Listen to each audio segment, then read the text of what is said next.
Hi, everybody. Hello there. Jerry. I'm Linda. There's Gizmo. Well, Gizmo's right here. We're the village's newcomers. You know, when we came to Florida, we hadn't really thought about maintaining this grass. It's a lot more complicated than it was in Indiana. It is. Here, there's so much to think about and do. When we came here, I got a lesson from all my neighbors. I found out what fertilizers to get, what insect stuff to get, what weed repellent to get. Did it for about 6 months and found out it wasn't for us. Not only the time, the heat, the storage of the chemicals, we ended up hiring a company. That company's coming over today to talk to you in depth about what we need to do to this lawn. You may decide you want to do it yourself. You can decide after you hear from these folks. This is Josh. Josh works for Superior, and Superior does all of our lawn work aside from the cutting, the weed eating, the edging. We have someone else do that. But you guys, for us, you take care of the fertilization, you take care of the pesticides, and you take care of the weed control. People that move down here don't have any idea how aggressive plants can be in Florida. Is that a big part of what you do, help control the weeds in people's yards? Yes, sir. So there's a lot that goes into taking care of a Florida lawn. Here in the villages, generally it's going to be either one or the other two types of lawns. We have the St. Augustine as well as the zoysia. If you actually map out the villages, if you start at the north section up by 42, they started with St. Augustine lawns. Moving down in this area, they installed a lot of zoysia lawns with the new construction. And then if you go south down by Fenney and St. Catharines and things like that, they're back to installing new homes with the St. Augustine grass. And there's just a whole lot that goes into taking care of those and keeping them healthy and everything else. What kind of invasive weeds do we expect to find here in this area of Florida? So there's quite a few. Common ones include dollarweed, nutsedge, different things like that. Carolina geranium. There's just a whole bunch of different weeds that, given the right conditions, can just take over a lawn. The best defense against weeds in a Florida lawn is going to be keeping the lawn thick, full, and healthy. I couldn't get over the growing season down here. You know, it's much, much longer than Indiana. Things are still growing here into December. Absolutely. That is. And then they start growing back in March, right? Yes, sir. Yep. And so here in Central Florida, we're just above the frost line, they call it. That runs from Tampa to Vero Beach. And so anywhere south of there, they might not get a hard freeze and a frost. As you've probably seen here, we do get frost sometimes. We do have some frost warnings, things like that. But there is a dormant season in this area where things start growing, get a little brown, stuff like that. But there's still a lot to do to a Florida lawn during those months to make sure it's healthy going into the next growing season. One thing I do love about Florida and the planting and that sort of thing is the soft soil. It's so easy to plant plants and to tear them out when you need to tear them out. You know, for us, some plants we've planted have already outgrown their space. Things grow so much here. You guys don't cut grass. Correct. You maintain lawns when it comes to the fertilization, like we said, the weed control, and insecticides. Yes, sir. Yep, everything to do with the health of the lawn. We also treat for fungus and disease that can get into the lawn and completely destroy areas and things like that. When I was doing my own lawn, my garage was full of bags of this or that fertilizer, weed killer, the granules of organic matter that you're supposed to put on, Milorganite, I think it is. I see, yes, sir. But you guys do all that. Are you granular or do you use liquid? So we use a variety of both. Depends on the specific lawn itself. We do everything tailored to your specific lawn. And we use granular products, granular fertilizers, different times of the year. We also use liquid products. Just depends on the lawn, what the issue is, if it's fungus or things like that. That will determine what products and what type of products we use. Okay. You know, once we put a video on the air, shot right here in the same location, and we were really impressed because your boss called us and said basically that it looks like your trees need a little more fertilizer from watching our video. And I thought that was a nice touch of personal service that, you know, we don't get too much. We don't like to spend the extra money, but you're going to spend some money anyway. Yes, sir. You've got to buy that malorganite, and that's expensive. And that chemical to treat nutsedge was very expensive. And then you've got sprayers to buy, and you know, the cedar to push around the yard, which distributes your. And I was always concerned I wouldn't get an even coverage. Right. No matter what I put down, that I wasn't overlapping or whatever. Are your guys trained in how to do this stuff? Yes, sir. So all of our technicians go through a rigorous training process. They're also all BMP certified, which is the best management practices. That's through the state of Florida. So all the technicians go through that certification. You know, hands-on training, on-the-job training with that. And there's a lot to learn with treating lawns properly. And as you mentioned, there's a lot of different aspects that it takes to do that. So as a do-it-yourself, you know, type of person, that can add up very quickly buying the right products and materials to use. This is not a commercial for you guys, but when I did my lawn, it looked great at first. And then I kept trying, but it started to deteriorate. And you know, we have insects and the weeds, and like you said, there are temperature extremes here. They might only get into the upper 30s, but still. And there was underwatering or overwatering. How much do I use the sprinklers? The soil here, like we said, is sand. It's not really good, organic, fertile soil. You know, so there was a lot of things that just pushed us to the other side where we were willing to pay to have it done. Do most people do their own lawn here in the villages, or would you say more people hire it out? I would say more people hire it out. You know, one, it will in the long run save money because you're not buying all those different products, and which add up very quickly. But also, I mean, if you have someone taking care of the lawn for you, it just leaves more time for golf or the pool. I studied for this interview before we did it, and it said, basically, here's a quote: chances are if you're thinking about do-it-yourself lawn care, it's to try to save some money. You might find that doing your own lawn care may initially seem less expensive, but in time, it could actually cost you more.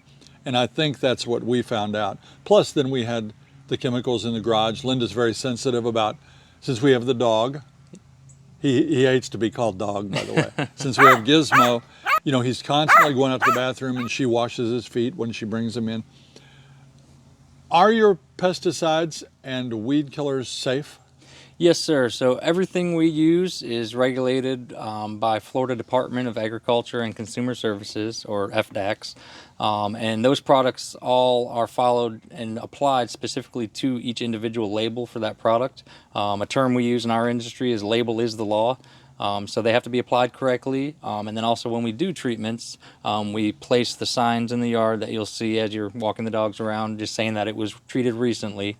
And we also leave a notice with the products that we used, so that way everything is known that was treated and safe for any pets afterwards. When you guys come around for weed control, you know, that's one of our biggest issues is our weeds that pop up. You know, your grass grows at a pretty constant level. It's all going to be the same height. But when you get these weeds popping up everywhere, do your guys spot treat for weeds, or do they treat the entire lawn to prevent that? So with weeds, there's a lot that goes into it. If they've already germinated and they're growing and visible in your lawn, spot treating is going to be the way to treat for those weeds specifically. So when they see a weed come up, that's when they treat it? That's why having, you know, a healthy full lawn with a good root system is the best defense against weeds. But there's times, especially when we have a lot of water and the moisture, the weeds just thrive. And if they have a chance to germinate, then you know, treating them as they come up is the best method to keep them low. With the lawn service company, are you guys always responsive? If someone hires your company to, basically like we do, be in charge of their entire lawn, they can call you when they see an area that looks to be infested with weeds? Yes, sir. And you'll come out within what time and take care of such things? So our services for the lawn, we come out every single month. There's companies that come out quarterly, come out bi-monthly. In a Florida lawn, what we've found is that there's just so much that can go wrong in that amount of time. We come out every month automatically, but we do offer unlimited service calls in between those monthly treatments for all of our services. And then generally, if you had a call into the office, let's say today, we would be out within the next day or two. Yeah, we have found out that when we, and by we I mean Linda, finds 2 ants in the house, that's upsetting for her. So she starts looking for more. And we've done that on occasion and called you guys, and bang, you're out here. And we appreciate that very much. Thank you. Same thing with mole crickets. Is that what they're called? Yes, sir. Mole crickets. They're a ghastly looking critter. Maybe we can find a picture here. Absolutely. They look like little aliens. And you'll find little mounds in your yard. Are they harmful? They are. So they can damage a lawn very quickly.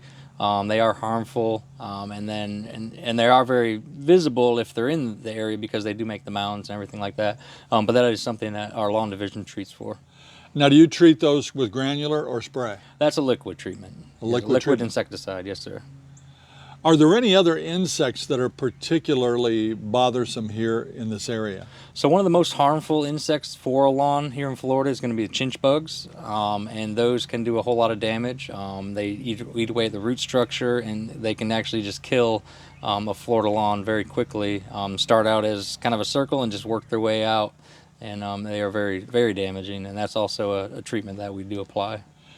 Well, if you don't mind, maybe we could take a little stroll around and see if we can find any chinch bugs or mole crickets or dollarweed or nutsedge or whatever. And if you point them out, I would love to get some pictures for our viewers so Yes, they sir. can see what kind of things we're dealing with here. Absolutely. Let's go. All right. All righty. So there are some areas here. It's kind of got a little bit of browning and things like that. That could be, a few different issues. Could be just, not proper coverage with irrigation there. A lot of things, that are causing that. One thing we do to treat this area is definitely fertilize and promote the healthy growth of the lawn to fill in those areas. And there's other things that we've ran across. Where we've had grass kind of next to a house like that dying off, and found that they just recently had the house pressure washed, and if Okay. chemicals like bleach and things like that are running into the lawn, that can also be something that looks similar to drought stress or disease and things like that. Now here, as you look around where the house meets the yard, that's probably damage from a weed eater that it looks brown there. Or is that excessive heat because the wall gets hot during the day? So that's just that's one of the reasons why having a company that mows and knowing the proper height to mow with and trim with is vital to having a healthy lawn. If mowing is done too short, it can actually do more harm than good to the lawn. So that just you can see kind of where it angles down in. It's just kind of dried out here where they've just kind of almost scalped it. In that area, and that's if the plants don't have that leaf, just like trees and where they do the photosynthesis, if they don't have that, they're gonna die off and start browning when they're not be able to get the healthy stuff from there. Now it looks like some grass in there is not Empire zoysia. What is that? That is correct. So that would be Bermuda grass. What that does, unfortunately, a lot of times that'll get transferred through different mowers. Bermuda grass is used as a lawn cover a lot of times, generally more in roadways and commercial settings. It doesn't necessarily harm the lawn itself, but it can take over. The best way to get rid of that is actually to promote the growth of the zoysia grass to kind of snuff it out there. And what type of grass is this? This is the Bermuda again, kind of growing in. If you look at it, it's real feathery. And I mean, a lot of times it'll green up just like the zoysia lawn. But here you have the zoysia grass, which is the thicker blades a little bit. A St. Augustine lawn, of course, would be even thicker blades, and actually requires a higher mowing height to remain healthy. Now here's a problem in many people's lawns around here. You can see the taller grass. Yes, sir. Yep, and a lot of that, you know, it just kind of spreads through the lawn there. I don't know the name of this one actually, so there's a few different ones it could be. Let me see, actually, 1 second here, I might be able to get you a name. This type of weed in particular is bothersome to me because when you cut your grass, it's no time at all until these taller pieces of grass, look how much taller that is than our grass. So I don't know what that is, but I don't like it. It almost looks like a healthy piece of grass, but it does, you know, kind of grow up above the lawn itself. It doesn't have that, you know, fine texture like a zoysia lawn is supposed to have. Yeah, it's very easy to see, and like I said, it sticks way up over your. It grows 3 times faster than grass. Right. Yeah, and that's because it's not, you know, a blanket grass like that is. It's more of just an individual. You can see there just an individual plant, and it just pops right up. And especially when we're getting, you know, the rain and things like that. Unfortunately, fertilizing a lawn doesn't only fertilize the lawn; it fertilizes all the weeds within it, which is why weed control along with fertilization is vital to keep everything in check. Yeah, I mean, we made the rounds of the house there. In general, it looks pretty good. There are some areas where there's Bermuda grass growing in. There's a couple areas that look kind of drought stressed. And all of that is, you know, part of the ongoing maintenance to be part of the solution to get everything healthy and keep everything healthy.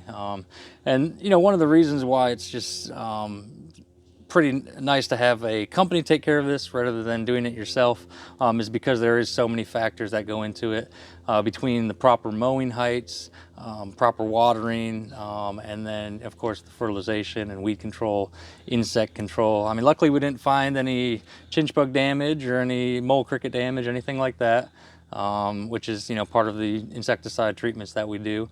And, you know, everything else looks pretty good. Well, I'll keep an eye out for those and I'll call you if we find them. It sure was nice of you to come by today. We appreciate it. I know that our viewers are going to appreciate it, Josh. Yes, sir. Thank you for having me. We appreciate your business. We like to keep it nice and green. That's kind of the Florida thing. You know, you want a nice yard, you want nice shrubs. We've opted to let Superior do it for us. Again, we don't get 1 cent from them. We pay them just like everybody else. I think we pay $600 a year for that service. But we don't have to store things. We don't have to decide when to do it. They know when to do it. If we happen to have a problem like we had the mole crickets, remember that? We did have those. We call them, they come out and spray. We haven't had them anymore. So we're happy for the convenience. You know, I don't want to spend the money. I like spending money like I want a hair in my meatloaf. That never happens. Yeah, We hope you got some pointers today and you can make that decision for yourself. If you liked our video today, please press that like and subscribe button. Until next time. See you when you get here.